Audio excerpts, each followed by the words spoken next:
Hi, I'm Peter Adamson, and you're listening to the History of Philosophy podcast, brought to you with the support of the Philosophy Department at King's College London and the LMU in Munich, online at historyofphilosophy.net. Today's episode: We Built This City, Christine de Pizan. Cast your mind back, if you will, to the last of our episodes on medieval philosophy. That is when we first met Christine de Pizan. It's fitting that she should appear in both the medieval and the Renaissance series, since she could hardly be more suitable to represent the transition from one age to the other, and to undermine any notion that that transition was a sudden cultural shift as opposed to a gradual evolution. Her lifetime went from the 14th to the 15th century. Geographically and in self-identity, she spanned Italian and French culture. She drew on medieval ideas even while foreshadowing such paradigmatically Renaissance figures as Machiavelli. Like other female authors of the Middle Ages, she wrote in the vernacular and not in Latin.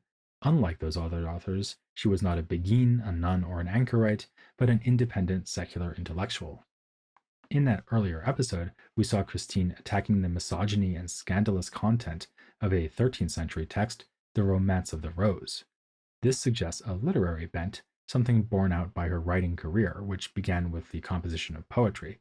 But her writings ranged widely, including moral advice, political works, an influential treatise on chivalry and conduct in war, and further attempts to defend the honor of the female gender.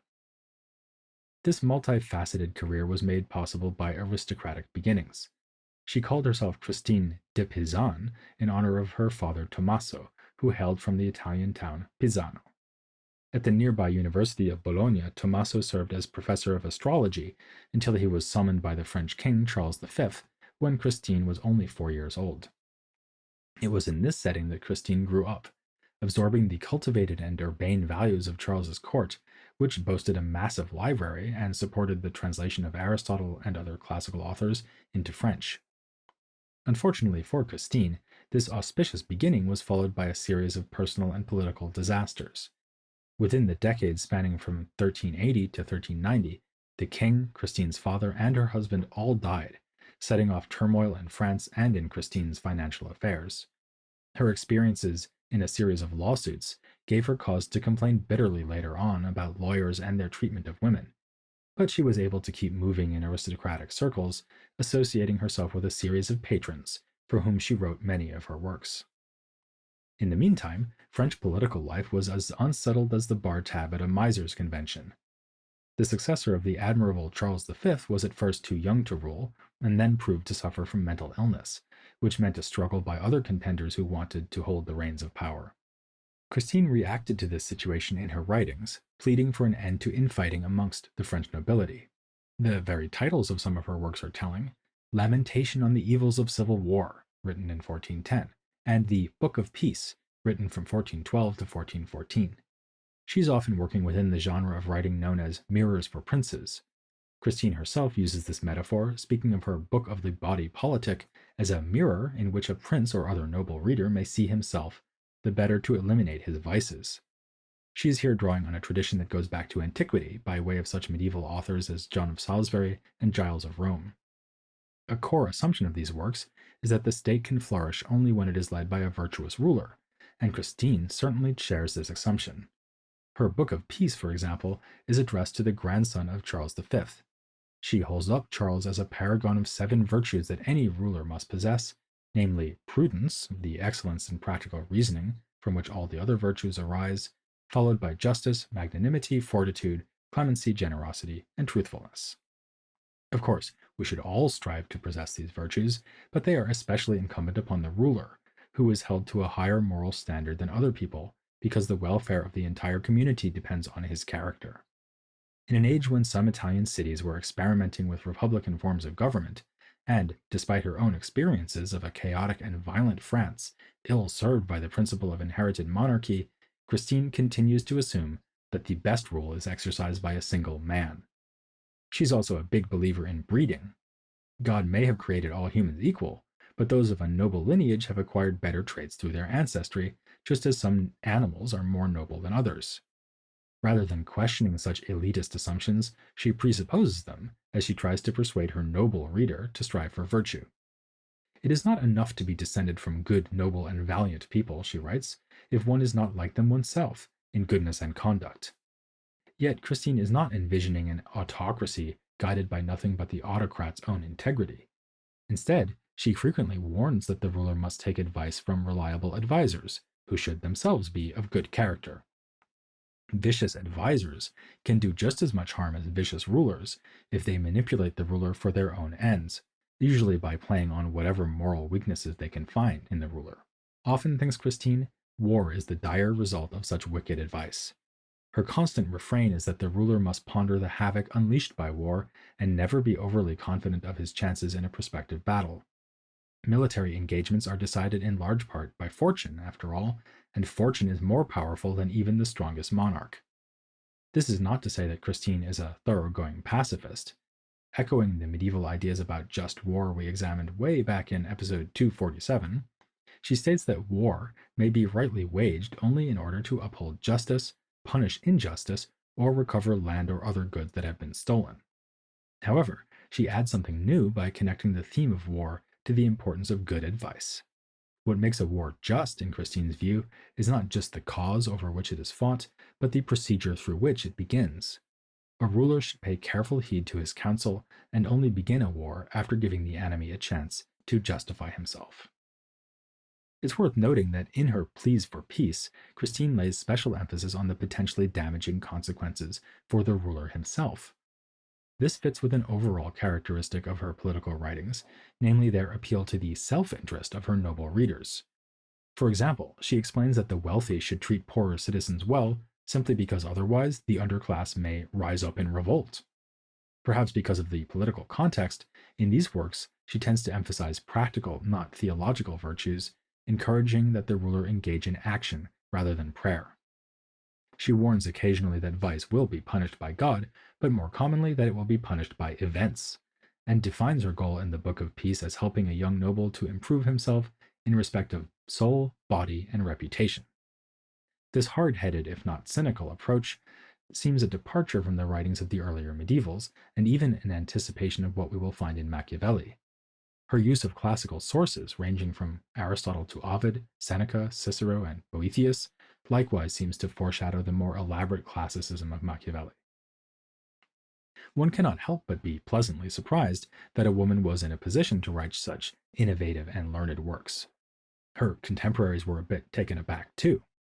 When it suited her rhetorical purpose, Christine was happy to pose as inferior and inadequate owing to her gender. Even in the debate over the Romance of the Rose of all places, where her whole point is to stand up for the honor of the female sex, she refers to herself as a woman of untrained intellect and uncomplicated sensibility.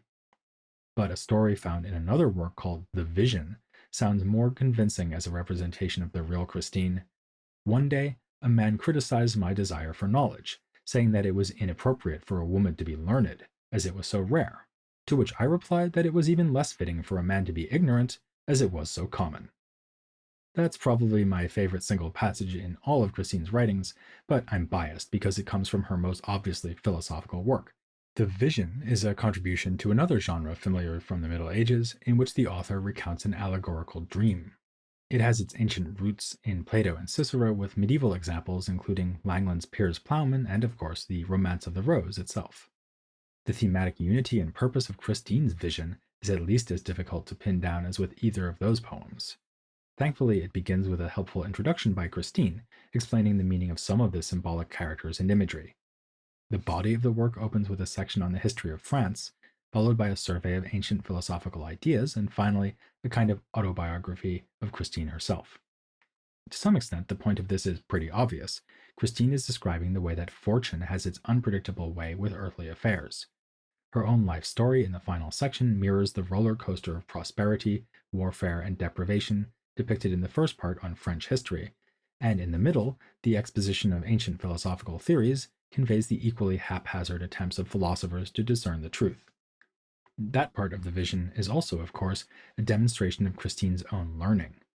Her deft summary of pre-Socratic views, which are then dismissed as bizarre and critiqued from an Aristotelian point of view, is the fruit of her encounter with scholastic philosophy, here presented as a journey through the halls of the university at Paris. In this case, the allegory is not too hard to decode. She tells of how she encountered a personification of our favorite subject, Lady Philosophy. In another moment of false modesty, one that would nowadays be called humble bragging, she writes, I knelt while thanking her to fill my lap with treasure, but since they were too heavy for my weak and feminine body, I carried away very little by the measure of my great desire, not so little, however, that I might exchange it for any other treasure or wealth. Of course, the use of lady philosophy is an allusion to Boethius.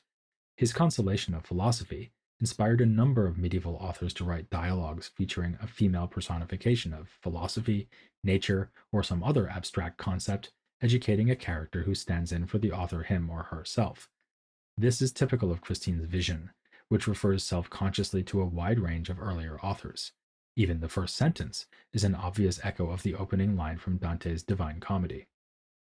But the Boethian source is particularly central because Christine took inspiration from him to write her own consolation in the third part of the book.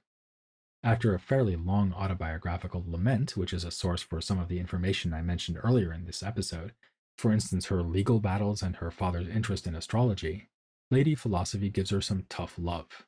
She chastises Christine by arguing that her sufferings stem from a misperception of what is truly valuable.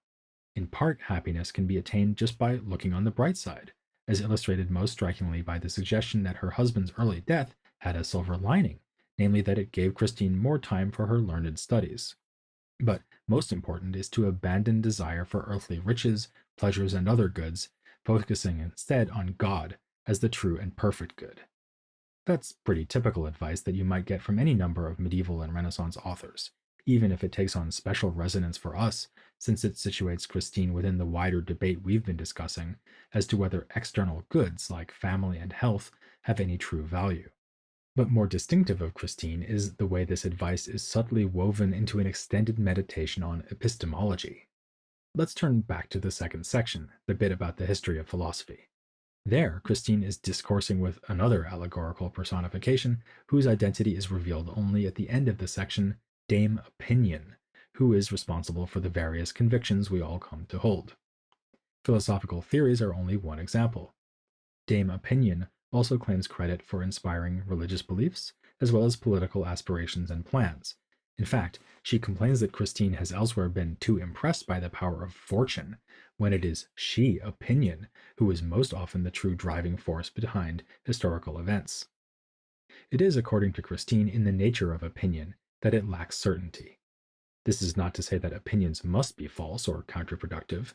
Dame Opinion is pleased to take responsibility for the beginning of philosophy itself, when thinkers first had the curiosity to try to understand the world in general terms. Rather, opinions are just what modern-day epistemologists would usually call mere beliefs, that is, beliefs that are in need of something like justification to rise to the level of true knowledge. Furthermore, for Christine, opinion is always inspired by the functioning of the imagination. I would take all this to prepare the way for the autobiographical lament and correction by Lady Philosophy found in the final part of the work. Christine's unhappy assessment of her own life story is itself a mere and mistaken opinion that derives from her imagination and its faulty conception of the good. This is a kind of psychological malady that Lady Philosophy must treat, borrowing a medical analogy for philosophical advice that was already used by Boethius. In the same way, God himself acts as a kind of doctor for the soul, administering the bitter medicine of our trials and tribulations that we may emerge from them confirmed in virtue. In the year 1405, the same year that saw the composition of the Vision, Christine produced what is probably her most famous and celebrated work, The City of Ladies. Back in episode 295, we already touched on the debate she sparked early in her career over the treatment of women in the Romance of the Rose. Now, she returns with still greater ambition to the same subject. The City of Ladies begins with Christine picking up a now obscure book and finding it full of misogynistic sentiments, the same sort of sentiments she had earlier found in the Romance of the Rose. Somewhat unpersuasively, given her strident defense of womanly virtue in her earlier critique of the romance, Christine falls into despair at the weakness of women. In the face of so many esteemed authors who have written diatribes against the moral and intellectual failings of women, how can Christine avoid lamenting that she herself was born female? It seems to her a mistake on the part of God to create women, if they are indeed monstrosities in nature, and Christine cries out to him, asking why he could not have been kinder to her by creating her as a man. At this point, an early 15th century reader might feel that they know what to expect. A philosophically minded author, sitting alone and in despair? Sounds like Boethius at the beginning of his Consolation of Philosophy, lamenting his fate as he awaits his execution. So, our reader might expect to turn the page and see a female personification turning up to offer consolation, like Lady Philosophy in Boethius or Lady Philosophy in Christine's own vision. A pretty good guess, but not quite right. Christine outdoes Boethius by having no less than 3 personifications appear to her: reason, justice, and rectitude. Reason speaks first to defend the honor of womankind. A clearer allusion is to Christine's favorite writing genre, the mirror. Reason holds a mirror in her hand and promises to help Christine achieve self-knowledge. In particular, she will come to know the knowledge of female virtue. All this serves as a preliminary to the central metaphor of the text. The 3 ladies will help to build a city for women, one stronger even than the kingdom of the Amazons in antiquity. Here we may see a more subtle dig at Jean de Meun's Romance of the Rose. Not only did he too personify reason as a character in his poem, but his romance depicts how a male lover batters his way through a fortification to ravish his beloved. Christine's city will be able to withstand such assaults. Its foundations are, ironically, laid by an effort at undermining. Lady Reason critiques the male authorities who have spoken so unkindly of women. For one thing, there is the familiar point, used against the authority of philosophers since the skeptics of antiquity, that even the greatest thinkers have not managed to agree on many issues. Perhaps in some cases they had good intentions and only sought to steer men towards sexual virtue and away from passionate love. It's an interesting admission, since this is what the defenders of the Romance of the Rose said Jean de Meun was seeking to do. But Reason adds that this is really no excuse, since it is wrong to depict admirable things as wicked, like someone complaining about fire because it burns things, forgetting how useful it can be. Christine turns the screw by having Lady Reason add that men often complain about female vice because they themselves are vicious, or because age has made them impotent and bitter. After this bit of ground clearing and excavation, it's time to build the city itself. She has the 3 ladies describe the deeds and qualities of a wide range of virtuous heroines. Those named by Lady Reason exemplify intellectual merit and are drawn from pagan antiquity. She stresses that women have been great philosophers and made novel discoveries that advance the cause of human knowledge. One example is Minerva, whose many insights concerning mathematics, writing, weaving, and other endeavors convinced the Greeks that she was in fact a goddess. Women have also been successful political rulers, even if they often had the chance to do so only because their husbands died, leaving them to rule as widow queens. Similarly, if their achievements in science have been lesser, this is simply because women are not typically educated as men are. If girls were sent to school like boys, they would show an equal aptitude for science. This is a remarkable anticipation of later pleas for the education of women, something we associate more with modern figures like Mary Wollstonecraft. Of course, Christine chooses to have pagan figures praised by Lady Reason because they show what women have achieved through natural gifts outside the context of Christian religion. But Christine reminds us that the Virgin Mary opened the door to paradise for all of us, and other female saints and martyrs feature later in the speech of Lady Rectitude. Thus, Christine can claim to have both reason and faith on her side. Not content to defend women, she also takes time to excoriate the viciousness found among men, including Roman emperors like Claudius and Nero. In fact, misogyny itself is an unnatural vice, for we see in nature that all other male animals love the females of their species. Above all, men have no monopoly on virtue.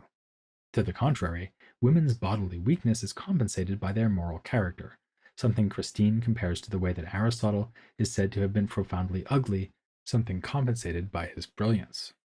On the basis of her historical examples, Christine takes herself to have shown that the virtue of women is unassailable to the point that it can form the substance of an invincible imaginary city.